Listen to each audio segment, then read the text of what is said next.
Hi అండి. ఇవాళ నేను మిగిలిపోయిన అన్నంతో పునుగులు వేస్తున్నా. చూడండి, రైస్ మిగిలిపోయింది కదా, ఈ అన్నంతో మనం పునుగులు వేసుకుందాం. ఇందులోకి కావలసిన ఇంగ్రీడియంట్స్ అండి: ఉల్లిపాయ ఒక 2 ఉల్లిపాయలు తీసుకున్నా, క్యారెట్ ఒకటి, కొత్తిమీర, జీలకర్ర, సాల్ట్, శనగపిండి తీసుకున్నాను. ఇప్పుడు చేసుకుందాం, మనము పునుగులు వేసుకుందాం. ముందుగా ఈ మిగిలిపోయిన అన్నాన్ని మిక్సీలో వేసుకోవాలి.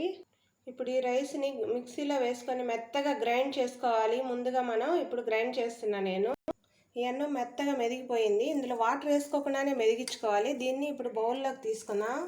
వాటర్ అస్సలు వేసుకోకూడదు. ఆల్రెడీ రైస్లో ఎంతో కొంత నెమ్ము ఉంటుంది కాబట్టి వేసుకోకుండానే మెదిగించుకోవాలి. ఇప్పుడు ఇవన్నీ ఇందులో వేసుకుందాం. మనం కట్ చేసుకున్న ఉల్లిపాయలు, క్యారెట్, ఇది కొత్తిమీర, అందులోనే పచ్చిమిర్చి కూడా వేసాను, జీలకర్ర, సాల్ట్, ఇవన్నీ వేసుకొని మంచిగా మిక్స్ చేసుకోవాలి. ఇప్పుడు ఈ పిండిలో బాగా కలుపుకోవాలి. ఇందులోనే ఒక చిన్న కప్ అంతా శనగపిండి వేస్తున్నాను నేను. మనకి ఏది ఇష్టం ఉంటే అది వేసుకోవచ్చు. బియ్యపిండి ఉంటే బియ్యపిండి కానీ ఏది ఉంటే అది వేసుకోవచ్చు. ఇప్పుడు ఇది బాగా కలుపుకోవాలి మంచిగా. మనం అస్సలు వాటర్ యాడ్ చేయకూడదు, ఎందుకంటే ఉల్లిపాయలో ఉండే వాటరే కొంచెం బాగుంటుంది కాబట్టి ఇదంతా కలుపుకునేసరికి బయటకు వచ్చేస్తుంది. ఇవి మనకి ఎప్పుడైనా ఇంట్లో అన్నము మధ్యాహ్నం పూట మిగిలిపోయి వేస్ట్ అయిపోకుండా సాయంకాలం పూట కనుక మనము ఇలాంటి స్నాక్స్ పునుగుల్లాగా వేసి పెడితే పిల్లలు తింటారు ఇష్టంగా వీటిని. మా వీడియో చూసేవాళ్ళు మా వీడియో కనుక నచ్చినట్లయితే లైక్ చేసి సబ్స్క్రైబ్ చేయండి మా వీడియోని. ఇప్పుడు వీటిని ఇలా బాల్స్ లాగా చేసుకొని వేసుకుందాం, పునుగులు వేసుకుందాం. అందులో ఆయిల్ హీట్ ఎక్కింది, ఇందులో వేస్తున్నాను. ఇప్పుడు చిన్న చిన్న పునుగులుగా వేసుకోవాలి. ఇప్పుడు చాలా టేస్టీగా కూడా ఉంటాయండి ఇవి పునుగులు.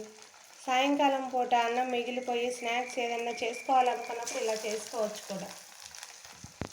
అన్నీ ఇలా ఒక్కొక్కటిగా చిన్న చిన్న పునుగులు కావాలంటే చిన్నగా వేసుకోవచ్చు, పెద్దగా కావాలనుకుంటే పెద్దగా వేసుకోవచ్చు. మనం ఎప్పుడైనా ఇలా వేస్ట్ చేసుకోకుండా ఇలాంటి వంటలు చేసుకుంటూ ఉంటే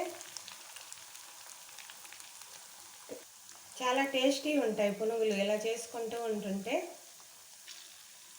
ఇవి ఒకవైపు కాలాక కొంచెం ఇలా తిప్పుకుంటుంటే రెండు వైపులా మంచిగా ఫ్రై అవుతాయి. చూడండి ఎంత కలర్ఫుల్గా వస్తాయి ఇవి. దీనిలోకి కాంబినేషన్ ఇది రెడ్ చట్నీ వేయండి. ఇది అన్నీ ఎండుమిర్చి ఇవన్నీ టమాటా వేసి ప్రిపేర్ చేస్తాము. ఇంకోసారి చూపిస్తాను ఆ వీడియోలో. రెడ్ చట్నీ ఈ కాంబినేషన్ చాలా సూపర్ ఉంటుందండి.